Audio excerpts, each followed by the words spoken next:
Mobile phones these days are essential in our daily lives, but they're also some of the most expensive items we own. Did I say expensive? It doesn't need to be that bad. I can show you how to save up to around $500 on a phone and then more again on the plan. Today I'll be talking about avoiding buying phones on contracts, saving money on the phone you really want, choosing a good enough phone, things to know at purchase time, and selling your old phone. Now this info is based on the Australian market and has been true for a number of years, but the general ideas should also be useful to international viewers as well. Hi, my name is Mr Oji and I'm your Finance Sensei. I'm a high school teacher in Melbourne and have been a teacher for 13 years. I enjoy it a lot, but the reason for my channel is to teach you things that unfortunately don't get taught in schools because there's no space for it in the curriculum. I hope you find it very valuable over your time, whether you're my student or anyone else. So let's talk about mobile phones. First of all, I'm happy to say that the number of people who buy phones on plans is decreasing, and about 33% of people get them on a contract now. Why am I happy about that? Because it's pretty much nearly always better to buy the phone outright as a one-time purchase instead of on a contract. I'll be talking about why that is and finding the best outright plan in my next video, but this video is about saving money on the phone itself. So let's look at the phones. You can save on anything, but for brevity's sake, I'll just look at the top phones from Apple, Samsung and Google, available in December 2021 when I'm filming this.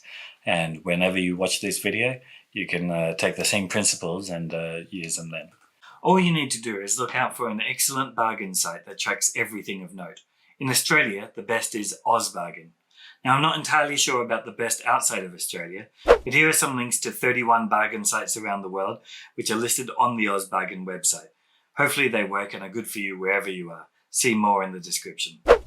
Looking at the most recent deals as of early December 2021, you can see that you can save $150 off the brand new Google Pixel 6 Pro 512GB, and that's the phone I bought to start this YouTube channel, or $550 off the Samsung Galaxy S21 Ultra 5G, and the same amount off the iPhone 12 Pro Max. You may not get that discount when you search, but there will be other options that you might be able to get, such as discounted Apple gift cards, which you can use to buy the iPhone itself, or bonus everyday rewards points when you buy Apple gift cards at Woolworths. A whole bunch of different things which could give you savings. At the very least, you should be able to get 1.5% off as a minimum of anything you buy on the Apple website, including phones and other hardware, using the website Cashrewards. I'll make a future video explaining how these referral programs work, but for now, there's a link in the description to Cashrewards to check out if you're buying from Apple directly or from any other store that has it, because there are quite a lot of different retailers that use Cashrewards, and you can get discounts.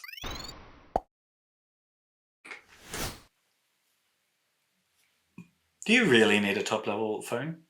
I don't think so. For years, my family had Google Nexus phones, like the Nexus 5 and the OnePlus 5T and the OnePlus 7 that we had. And these were all, mid-range phones that had really great features and were much better value than the flagship phones. Phones are generally getting more and more expensive. Thanks, Apple! But also, they're getting more useful and great deals to be had in the mid-range smartphone market. So just to note, I hate using the cheap knockoff phones that are going for around $200 and don't even last a whole year, and they're frustrating to use because even websites run slowly. So I'm trying to go for always the best phones that have the best value, that will last a long time and have good resale value. So that's why I'm taking just the top phones, and iPhone is in here and stuff. iPhones especially last well and sell secondhand for good prices. So let's just quickly look at what I think are two of the best value phones out there, the Google Pixel 4a 5G and the second generation iPhone SE. Both of these came out last year in 2020, but surprisingly there weren't new phones to replace them this year that were the same quite value for money. So the Google Pixel 4a 5G, not to be confused with the inferior Google Pixel 4a, which doesn't have the word 5G on it, but there are many more differences than just the network capability, and you want the 5G one, It's a great mid-range phone with a mid-range processor, smooth enough for anyone except for hardcore gamers. It's an amazing camera for the price and 128 gigs of storage. The reviews were amazingly positive, highlighting the value even at that price. Yeah, I've used it a lot and it's fantastic. So even at full price, it's great value. But of course, we can do better than full price. So when I bought this, it was actually on sale online for around $600, down from $800. Let's switch over to the Apple side now instead. So what if you can't break free of Apple and you just really want an iPhone? Well, the best value one at the moment is the second generation iPhone SE from last year. It has the same great performance as the iPhone 12 phones, the top ones from last year, and a great camera. The only downside is the large bezels around the edge of the screen, but you know, if you haven't had a phone like that, yeah, you won't miss it. So this is the best value right now. And again, the reviews were saying that it was great. It's only $760 for 128 gig. Or, checking OzBargain, they had a recent deal which was 128 gigabyte refurbished models for just $575, which is a great deal. So that's most of the savings, by choosing a good deal for the phone that you want or choosing a good enough deal. But there are some other ways to save money too. First, don't pay for insurance on just your phone. You should have contents insurance or home and contents insurance if you own your own home. And this should cover things like fire and theft of your phone. So that can save you like $320 per year compared to the top Apple Care tier. Secondly, get a good but well-priced case. Recently I've been liking Spigen, which have great reviews and a range of cases for different needs. The Spigen Ultra Thin Fit is $25, which is so great compared to, say, the official MagSafe case by Apple, which is $95. And most of the newest phones have strong enough screens that you won't need a screen protector. Screen protectors aren't made to be very strong, and so even if they're glass, they crack much more easily. If you want a screen protector, just get one for about $20, and probably a non-glass one will be totally fine for you. Now I have a tip that sounds like it's not saving money, but it is actually better in the long run. I would avoid the grey market. Now, the grey market is when the product that you want to buy is available in the country that you live in, but it's cheaper available overseas somewhere else. The reason why I don't think it's a good idea is that you can have issues with warranties and repairs.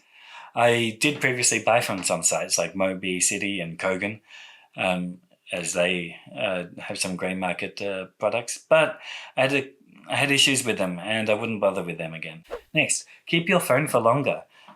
Google, for example, now promise 3 years of software updates. Samsung do 3 years of software updates and 4 years of security updates.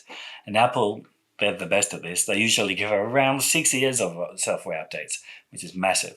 Lastly, sell your old phone. For a while, I kept an older phone around just to be a backup, but I don't really think that's necessary anymore. And you can sell phones for a decent price, even if it's pretty old. Let's look at the top phones from 2 years ago on eBay, selling them secondhand. So, you know, if you were to have the top model and then sell it, you could get $500-ish for a Google Pixel 4 XL or a Samsung Galaxy S10 5G with 512 gigabytes. You could also get around $500-ish, but that costs a fair bit more at the beginning. Of course, iPhones have a much bigger resale value, and an iPhone 11 Pro Max with 512 gigabytes still sells for around $1,000 in good condition. But of course, you could hold on to it even longer because it will probably continue being useful for a longer time, and the longer that you keep it, the better value it is overall. So, there you go. When you want a new phone, don't get one. Instead, wait until you need a new phone. Then buy one.